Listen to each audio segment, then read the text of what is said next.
Okay, we still haven't heard from the coach yet, but I decided to just go ahead as if the coach was okay with everything. So we're going to go ahead and finish it out. I actually have already done that, but I didn't record it, so I want to come back and show you how I did those.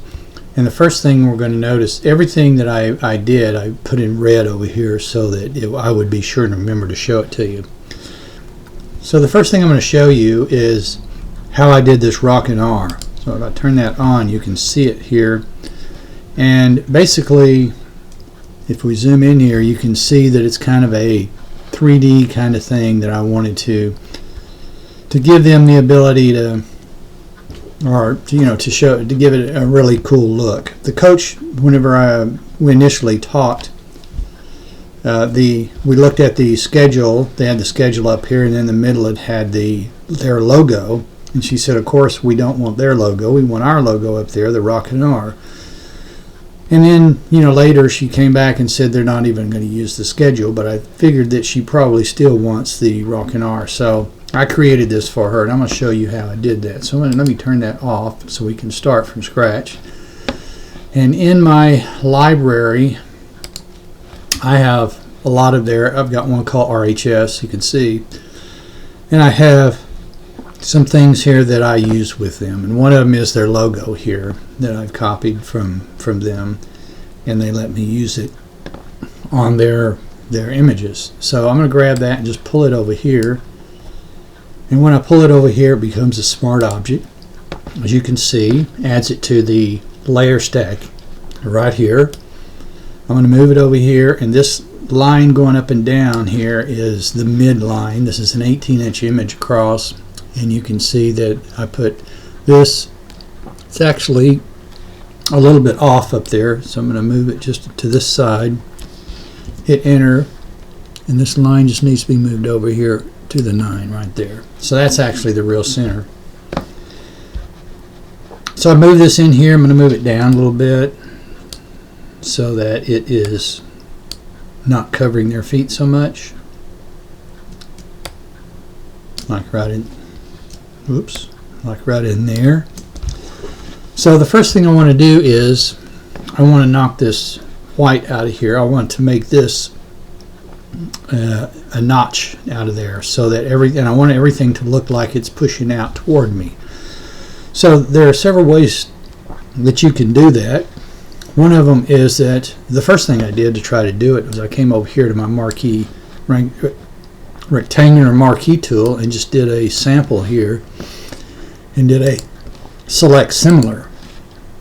And when I do that, it does a pretty fair job, but you can see it leaves a little edge right there around, and it would make it a little harder to have to do a modify expand or something like that, and so it just takes more steps. So I don't want to do that.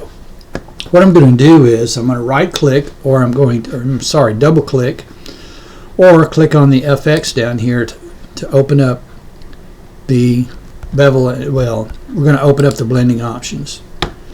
And what we're going to do is we're going to use the blend if. And the blend if you know how to use it, you can pull all of it. This says I want to have this effect only on the black. I don't want any effect on any of the white areas, which means I want to remove the white. So if I take this and move it, you're going to immediately see that white go away. Now it still has a white edge around it. So what I'm going to do is bring it down a little further.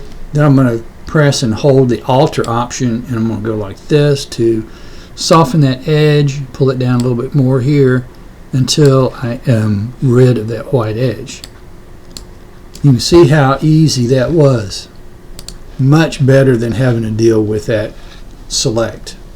So now that I've done that, I want to do a bevel and emboss on it. But before I do that, I know that when I do a blend if, all it does is hide things. It's kind of like a mask. It didn't really punch it out. And I really want it punched out. So there's a little, I don't know if it's a trick or what, but it's a thing that I thought about that would allow me to make this a baked in change rather than just hiding.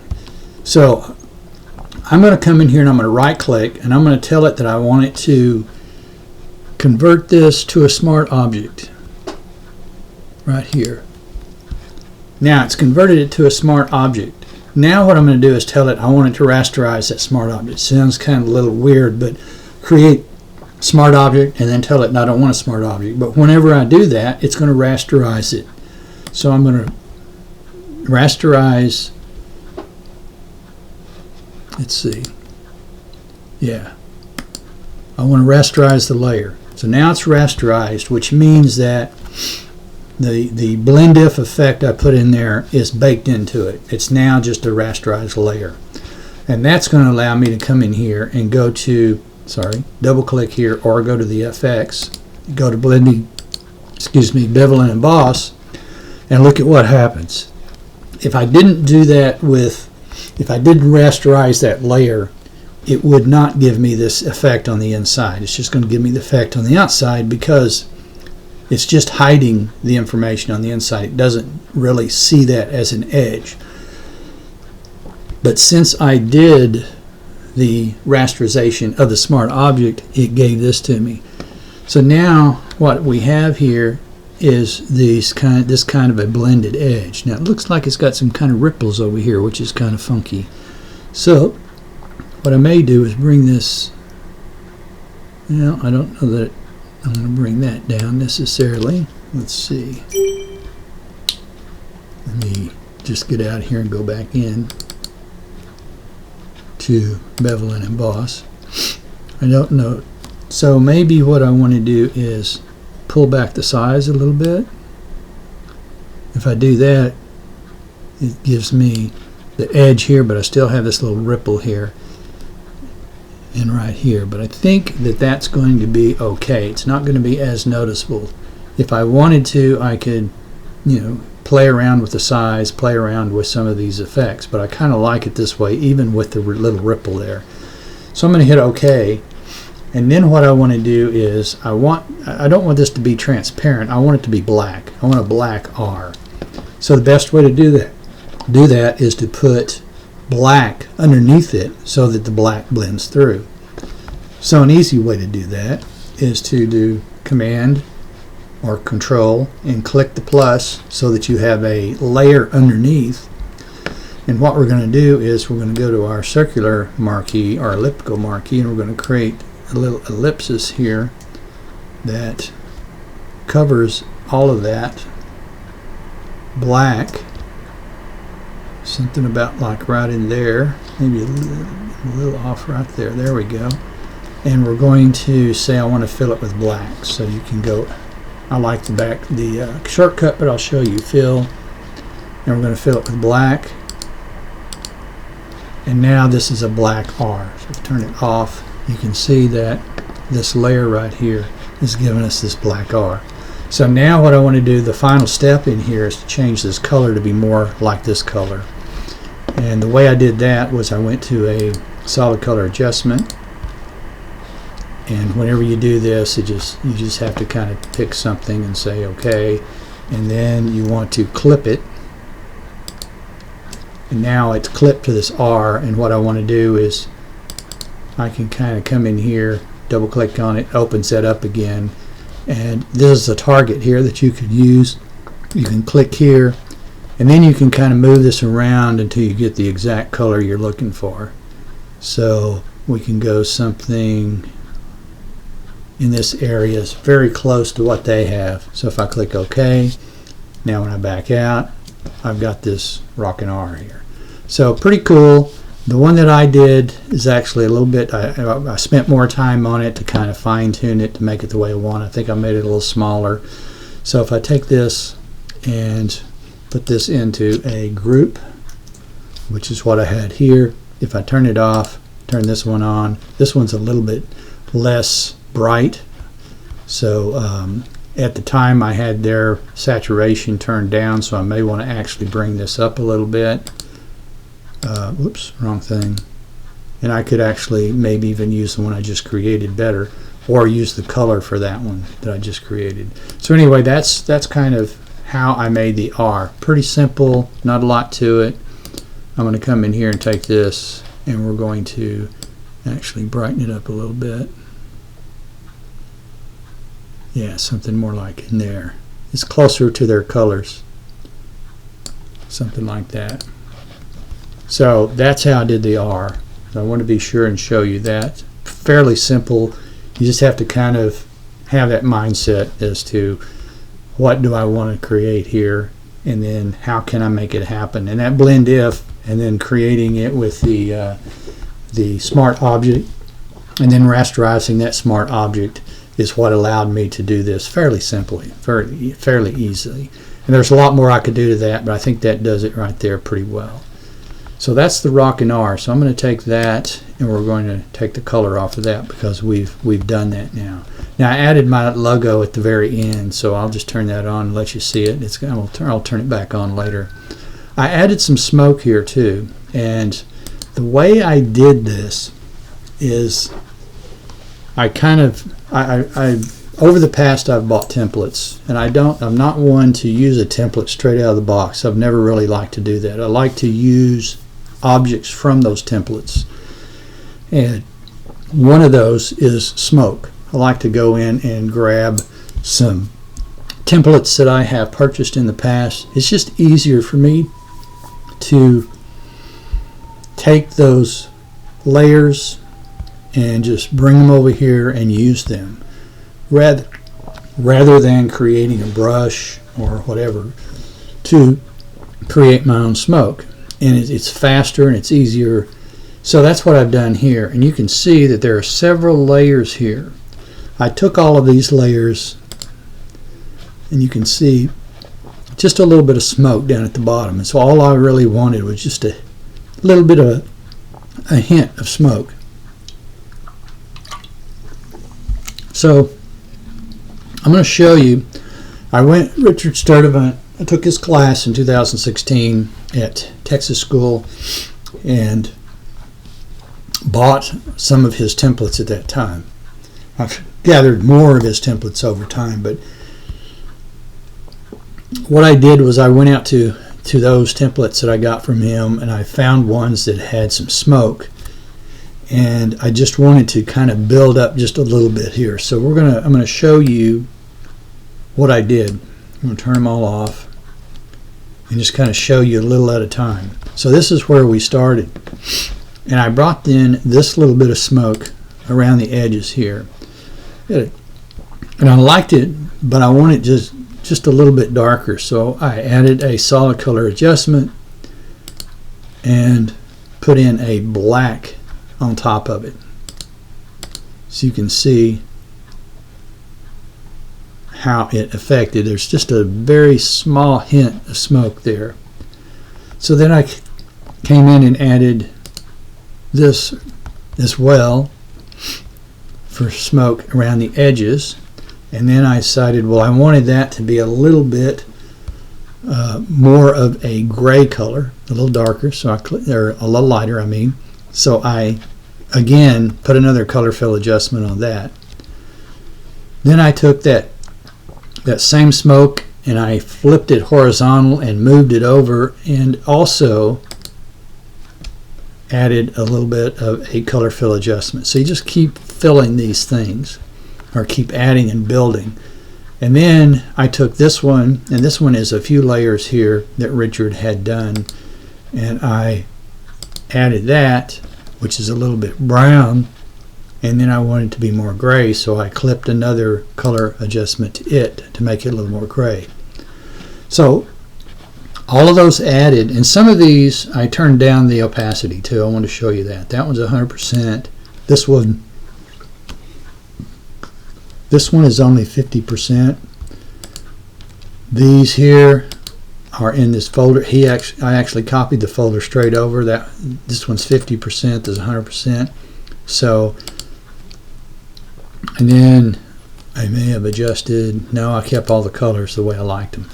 So I know that was a real kind of a flaky way to show you, but basically I took another image. I took the smoke layer from it, copied it over here, and then resized it, moved it around, and changed the color a little bit. I just wanted a little bit of something in here to kind of, I don't know, give it a different kind of a look maybe. I didn't want it to be just real flat. So that's the smoke there, and that's not, I mean, that's really all there is to it. So I'm going to take that and we're going to take off the color of red. Now in the players, I don't think I did anything. No.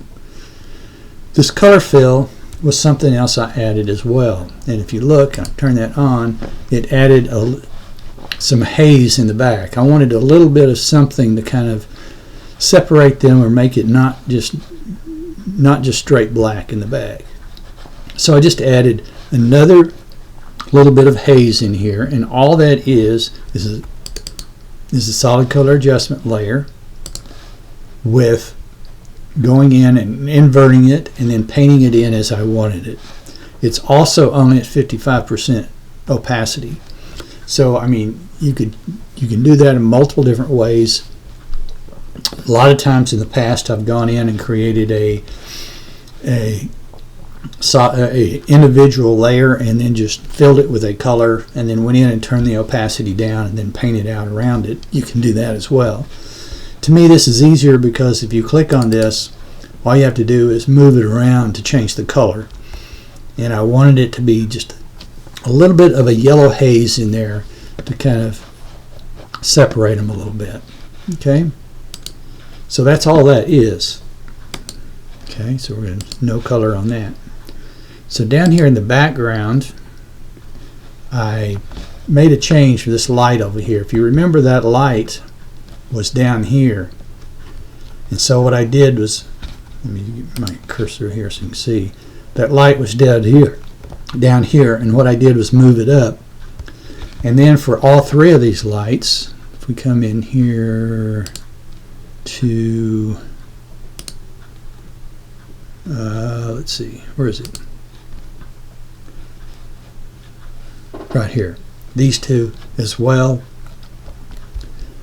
I took these and I gradated some of that color, some of that brightness out so that the lights themselves weren't so bright, but I wanted the lights themselves to be much brighter, but the lights being casted, I wanted to be kind of more of a fall off, a lot less intense. So I did a little bit more work on those of gradating that amount of light that's coming from the light. It's being cast from the light itself. So all I did was I grabbed like in here, like this one, I just grabbed the gradient tool and went in here and did something like, see, it's at 100%. I did it at more like 30%, I think, and I did a linear gradient, and I just clicked and went like this so that there would be less light down here, and it gradates from here to turn it off. Okay, I'm going to back that off, that change, but that's all I did. And then that one was in white, so that's why you didn't see any change. If I do it again to hide it, I go like this, and you can see that the intensity went down quite a bit there. But that's all I did with those. I wanted to make sure I pointed that out. Very little subtle change. So we're going to change those to no color. Oops, no color. And then this one to no color. No color. Okay. So then there's one more here that I did, and that was I wanted this to be just a little bit more intense. And what I did was I created a curves adjustment layer, and I lightened it up. So if you look at it here, you can see I moved the axis over here to bring in more light. It's basically the white point, moving the white point over to bring in more light. And then I brought down the darks a little bit, brought up the lights a little bit to add a little bit of contrast. So it made a big difference. That's the way it was. This is the way it is now. Brought a lot more orange into it. And I also brought the intensity down to 89%, the opacity. So I'm going to take that, and we're going to put no color. And those are the things that I really did that pretty much have finalized it, I think. I'm going to wait and see what the coach says. Oh, and I added my logo, and you can just add your own logo if you want, but that's where I would add. Now I know that they have a sponsor's logo that I'm going to have to add, and I'll probably put it over here and try to balance. I'll probably move this down a little bit and try to kind of balance them. Now another thing that I could do is these girls, I'm going to wait until I hear from the coach for sure, but I don't like this. I didn't notice this before. I don't like this glove on top of this girl's head. So I may move her out a little bit just to get her away from that. And if I do that, I'm probably going to have to move her over a little bit. If I do that, I'm probably going to move her over a little bit, something like that. So I don't know. But I'm going to call this complete for now. And I'll give it probably, I'll send the email again to the coach, and hopefully I'll get something back soon. And we'll come back in, and I will show you the finishing touches and what the coach really liked, what the coach wanted changed, if she did want anything changed. And then we'll call it complete.